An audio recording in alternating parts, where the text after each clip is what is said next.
Welcome to Stock Smarts, the channel where we give you the tools and knowledge to take full control of your financial future. Today's topic, why Filipinos should consider holding US dollars, Singapore dollars, euros, stablecoins, Bitcoin, and even gold. If you're someone who's tired of seeing the value of your money shrink, this episode is for you. Let's face it, we work so hard to earn money. But what's the point if the value of that money keeps decreasing over time? It's time to start thinking globally. It's time to think beyond the peso. The Philippine peso has its strengths, but it's no secret that it has also been vulnerable to inflation, political instability, and external economic shocks. Every time the peso weakens, your purchasing power shrinks. And when that happens, your dreams of traveling, retiring early, or giving your kids a better future, they get pushed back. So what can you do? You diversify. You hold stronger currencies. You position yourself not just as a Filipino spender, but as a global investor. Let's start with the US dollar, the most widely held and traded currency in the world. It's the global reserve currency, and there's a reason for that. When the world is uncertain, war, recession, inflation, and where do investors run to? The dollar. Even central banks in other countries hold massive reserves in USD. Why? Because it's trusted, because it's backed by the world's largest economy, and because it's stable. As a Filipino, holding USD means you're tying a portion of your wealth to a currency that doesn't get rocked easily by local politics or natural disasters. Got plans to travel abroad, study overseas, shop internationally? The dollar's strength will protect you. Now, let's talk about the Singapore dollar, or SGD. Singapore might be a small country in size, but its economy is one of the most powerful in Asia. Why? Because it's efficient, it's clean, it's business friendly, it's innovative, and above all, it's trustworthy. The SGD has consistently appreciated against the peso over the past decade. It's backed by one of the world's most conservative and well-managed central banks. Singapore doesn't just print money, they manage it with discipline.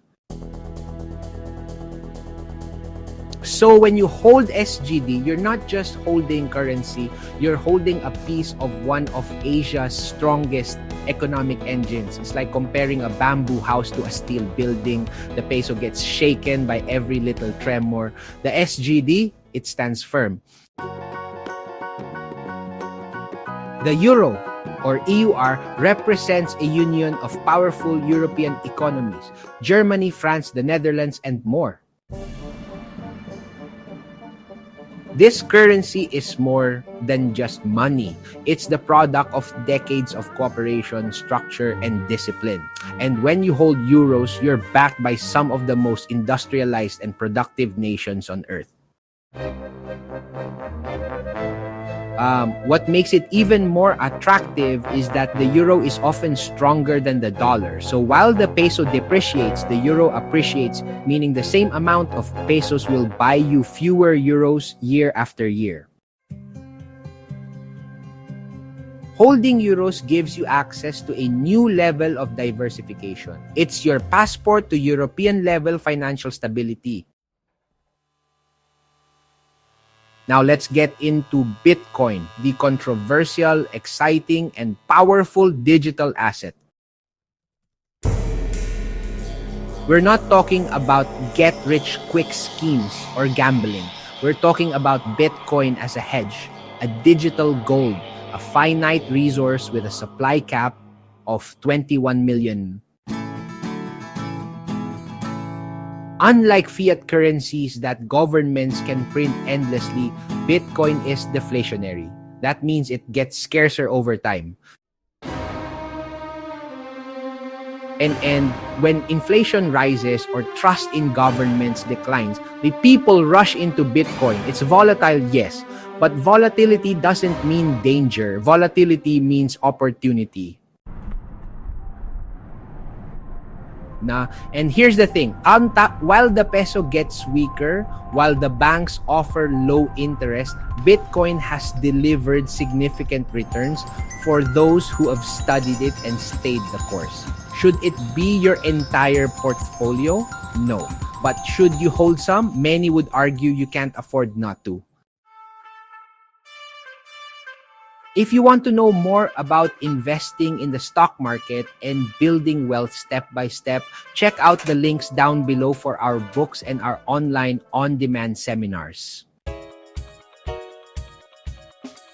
These are tools that have helped thousands of Filipinos take control of their financial destiny, and they can help you too. Let's talk about stablecoins like USDT and USDC. These are cryptocurrencies pegged to the US dollar, meaning you get the global accessibility of crypto without the wild price swings. They're great for transferring money, earning interest in decentralized platforms, or even just parking cash in a more borderless way. Then there's gold, the OG store of value. Gold has stood the test of time. Pandemics, wars, inflation, depression, gold was there and it always will be. Holding gold isn't about fast gains. It's about sleeping well at night. It's about knowing that no matter what happens to the peso, the dollar, or even Bitcoin, your wealth is anchored. Let's be honest, the Philippine economy, while resilient, is not immune to shocks. From typhoons to political drama to inflation spikes, we've seen it all. While we hope for better leadership and better policies, hope is not a strategy. That's why diversifying your holdings outside the country is not just wise, it's essential. Why stay 100% in a system that has let people down time and time again when there's a whole financial world out there? Thanks for watching this episode of Stock Smarts. The world is changing, and your strategy should change with it. By holding US dollars, Singapore dollars, euros, Bitcoin, and gold, you're not just reacting, you're getting ahead. You're protecting your family, you're building your future, you're playing the long game. Don't wait until your money loses value. Take action today. And as always, stay smart, stay sharp, and I'll see you in the next episode.